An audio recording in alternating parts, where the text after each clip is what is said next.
Hello अस्सलाम वालेकुम। Good evening. You are watching advocate Shahina Parveen. जो बहुत ही ब्रेकिंग न्यूज़ और सेंसेशनल न्यूज़ है वो सब आप सब लोग जानते हैं। वही आयशा, वही आरिफ जिनके बारे में मैं डिस्कस करना चाहती हूँ। सभी लोगों की सिंपैथी आयशा को जा रही है और दे आर कर्चिंग to the Arif. They are telling that कि उसको एग्जीक्यूट करना चाहिए। उसे जो है वो दहेज लालची है। लेकिन मैं आप लोगों से ये पूछ रही हूँ कि क्या आपने देखा कि आरिफ ने आपके सामने दहेज मांगा? बल्कि मुझे तो लगता है कि ही वॉज विक्टिमाइज और उसके अगेंस्ट जो है केस डाला गया था डावरी का। और उसके अगेंस्ट जो है डोमेस्टिक वायलेंस का केस डाला गया था। जो आजकल की सिचुएशन में प्रीवेल है कि जहां लड़कियां अपने ससुराल में नहीं रह पाती हैं तो फिर वो क्या करती हैं कि वो डोमेस्टिक वायलेंस और फिर जो है दहेज का केस डाल देती हैं।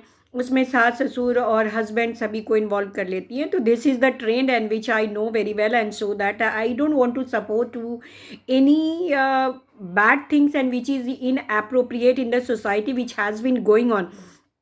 आज आरिफ की अरेस्ट ने ये मेरे जहन में ये बात लेकर के आई कि आरिफ की जगह मेरा बेटा भी हो सकता है और आपका बेटा भी हो सकता है और भी बहुत सारे बच्चे हैं जो कि सफरर हैं। This was not the fault of that Arif. हाँ, घर में सभी के आपस में थोड़ी बहुत अनबन डिस्प्यूट्स वो सब होती रहती है। लेकिन इसका ये मतलब नहीं है कि हम कोर्ट में चले जाएंगे या फिर जो है कि जनरली मैंने देखा है ज़्यादातर लड़की के मायके वाले जो है जहाँ कोई बात होती है तो वो लड़कियों को ये बोलते हैं कि भाई उसको मैं सबक सिखा दूंगा, उसकी हेकड़ी निकाल दूंगा अपने दामाद के लिए, अपने दामाद के के माँ बाप के लिए और उनके पेरेंट्स रिश्तेदारों के लिए। तो ये सारी चीज़ें जो है कहीं ना कहीं किसी हद तक हमें समाज को अगर हम सुधारना चाहते हैं तो हमें इन चीज़ों को स्टॉप करना पड़ेगा।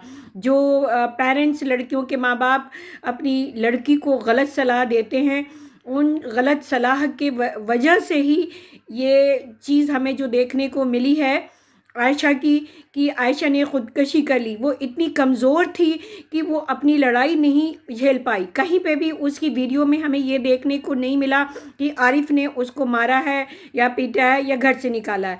उससे ये शो हो रहा था कि उसके माँ बाप ने आरिफ के अगेंस्ट जो है केस डाल रखा था।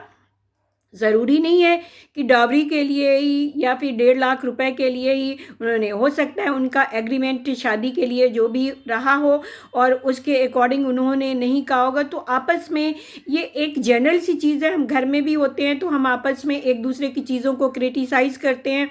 ये कहते हैं भाई तुमने जो चीज़ लाए हो वो चीज़ अच्छी नहीं है। तो it does not mean that कि हम अपने घर में अपने बेटों को बेटा कहना छोड़ देंगे, अपने माँ बाप को, अपने अम्मी अब्बू को हम अम्मी अब्बू कहना छोड़ देंगे। It is not like that.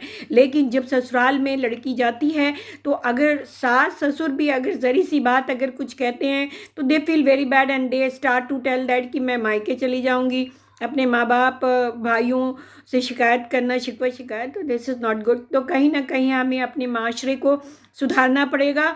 और इसमें गलतियाँ, अगर बच्चे अगर गलती करते हैं, अगर बेटे बहू या फिर बेटी दामाद अगर गलती कर रहे हैं तो उस पीरियड में दोनों फैमिली के माँ बाप को एक अच्छे ढंग से बैठ कर के समझाना चाहिए।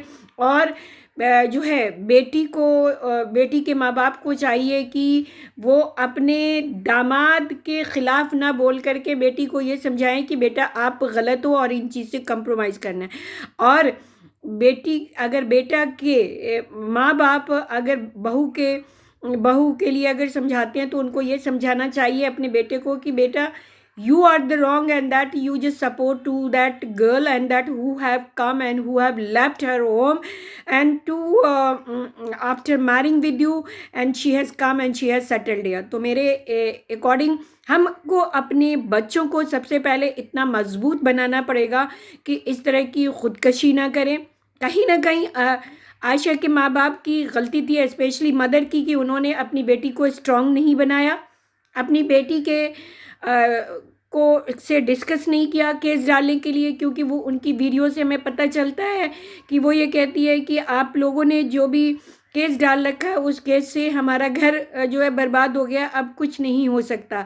तो इट शोज़ दैट कि she was worrying and that she was not happy with the litigation which was sued bye her parents. उसके माँ बाप ने जो केस डाल रखा था उससे वो बहुत खुश नहीं थी। तो हमें सबसे पहले एक तो ये गुनाह अज़ीम है, और अल्लाह ताला मैं आयशा की ये जो मग़फ़िरत के लिए दुआ करती हूँ, और उसके लिए ये जो है सूरह भी पढ़ूँगी इंशाअल्लाह कि अल्लाह ताला उसकी रूह को मग़फ़िरत फ़रमाए।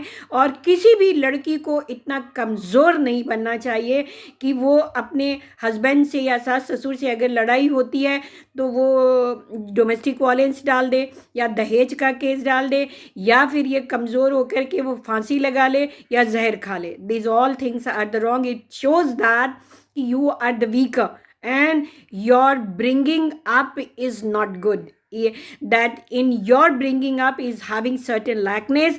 You are far away from the deen or the religious things.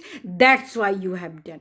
Thank you so much. Whatever I told, that you must keep these things in your mind कि आजकल हम अपने बच्चों को जो है बहुत दूर करते जा रहे हैं दीन से, जिसके वजह से ये सारी चीज़ें सामने आ रही हैं।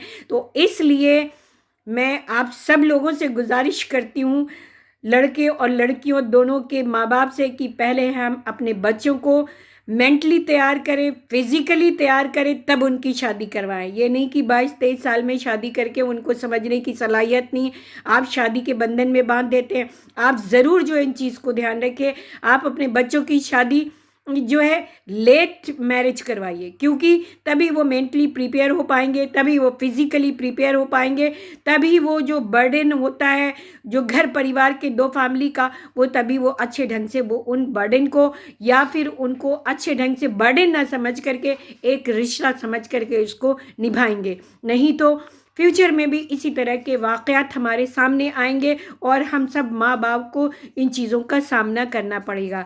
अल्लाह